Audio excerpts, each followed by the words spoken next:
जय हिंद। मैं हूं दानवीर सिंह। अपने पॉडकास्ट के साथ आप सभी का बहुत बहुत शुक्रिया मेरे साथ जुड़ने के लिए। आज मैं बात करूंगा अपने पड़ोसी मुल्कों के अंदर क्या हालात हैं और उसके ऊपर चिंता जताऊंगा।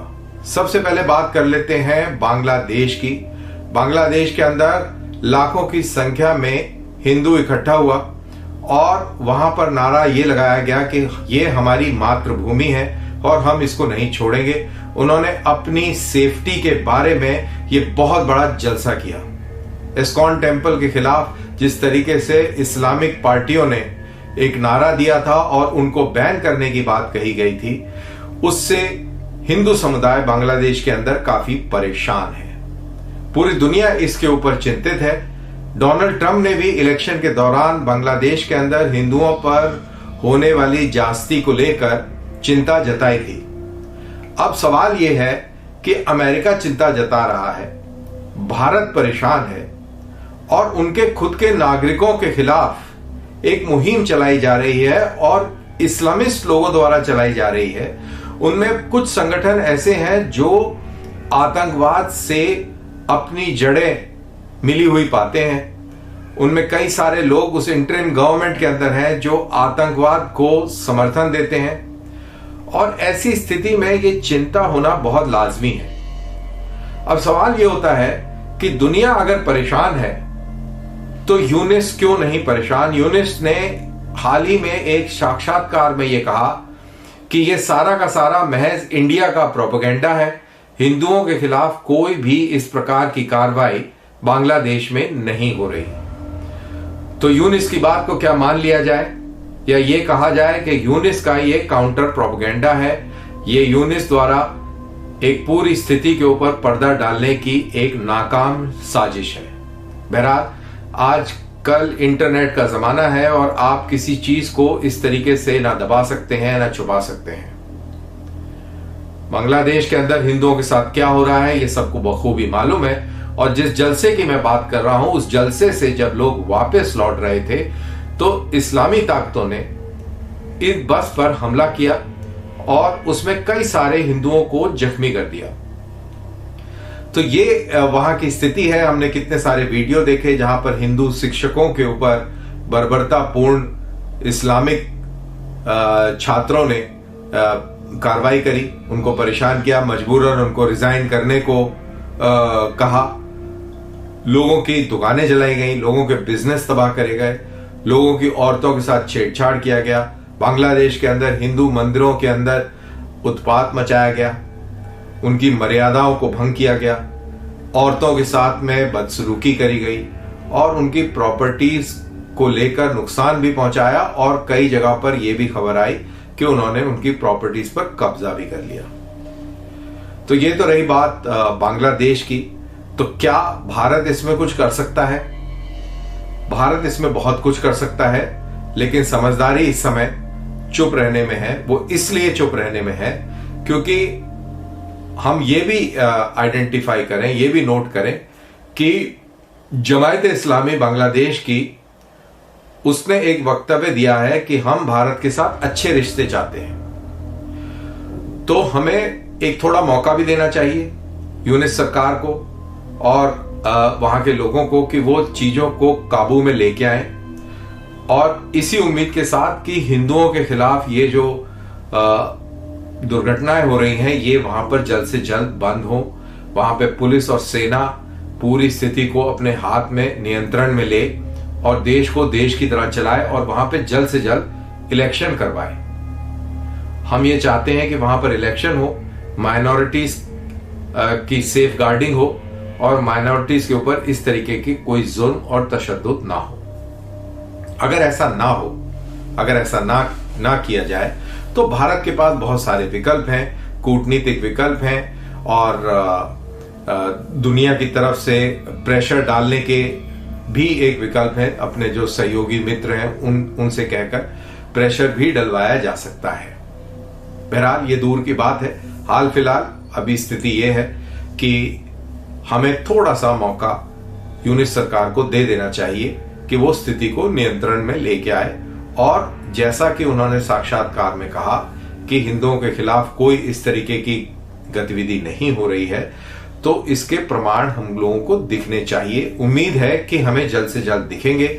और जो हिंदुओं की मांग है कि वहां के पार्लियामेंट के अंदर कुछ माइनॉरिटी सीट को इस्टेब्लिश कर दिया जाए, निर्धारित कर दिया जाए, परमानेंट कर दिया जाए, तो इस मांग को भी गंभीरता से लेते हुए यूनिट सरकार को कोई ना कोई कार्रवाई करनी चाहिए, भरोसा दिलाना चाहिए, या संविधान के अंदर ऐसा प्रावधान करना चाहिए जिससे कि जो हिंदुओं की असुरक्षा है उसको एड्रेस किया जा सके।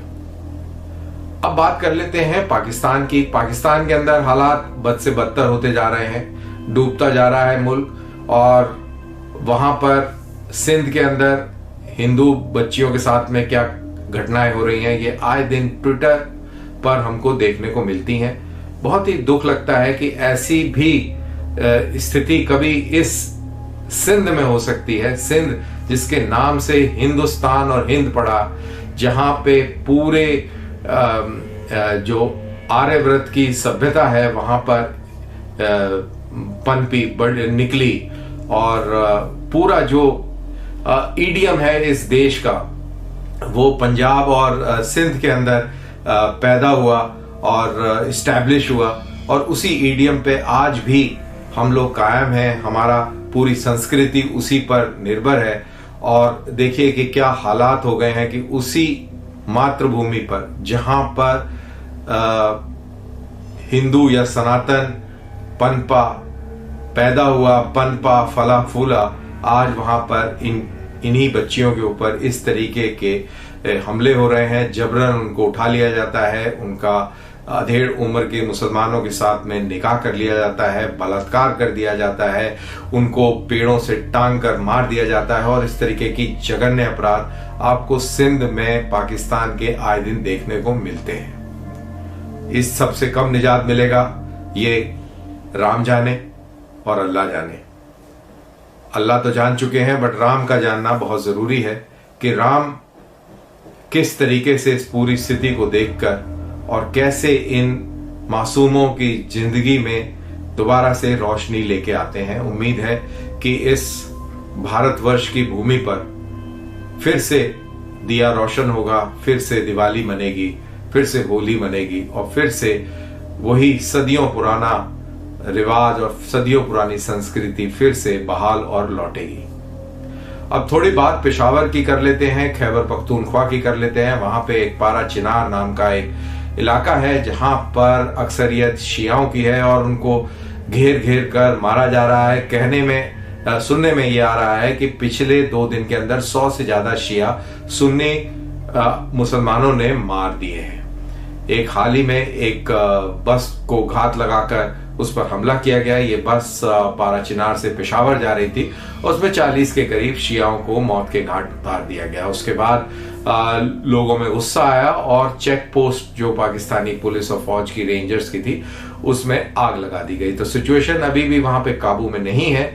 और क्या पाकिस्तान आर्मी, जो कि पंजाबी सुन्नी आर्मी है, क्या ये इस तरीके के कदम उठाएगी, या अगर सख्ती लेके आती है तो क्या वो इतना बड़ा जोखिम उठाएगी कि सुन्नी मेजॉरिटी उनसे नाराज हो जाए, उनके खिलाफ हो जाए। तो उनको सबसे बड़ी चिंता जो सताती है वो अब अपनी साख बचाने की है।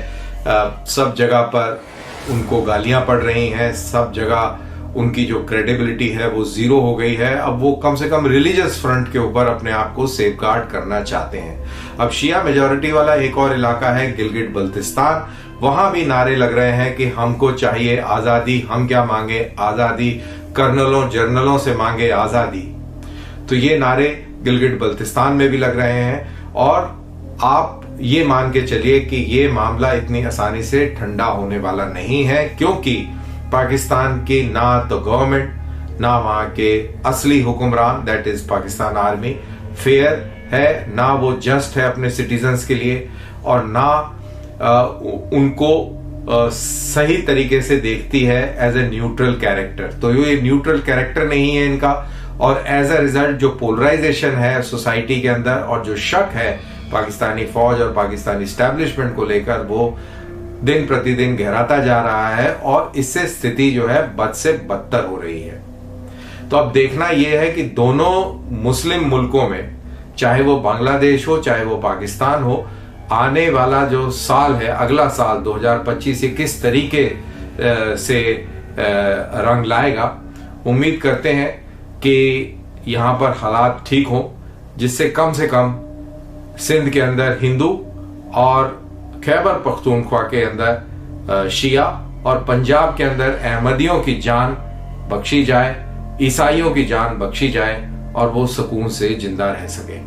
इसी के साथ मेरा ये पॉडकास्ट यहाँ पर समाप्त होता है। अगर आपको ये अच्छा लगा तो प्लीज इसको लाइक कीजिए और अपने मित्रों के साथ शेयर कीजिए। मुझे दीजिए इजाजत। जय हिंद।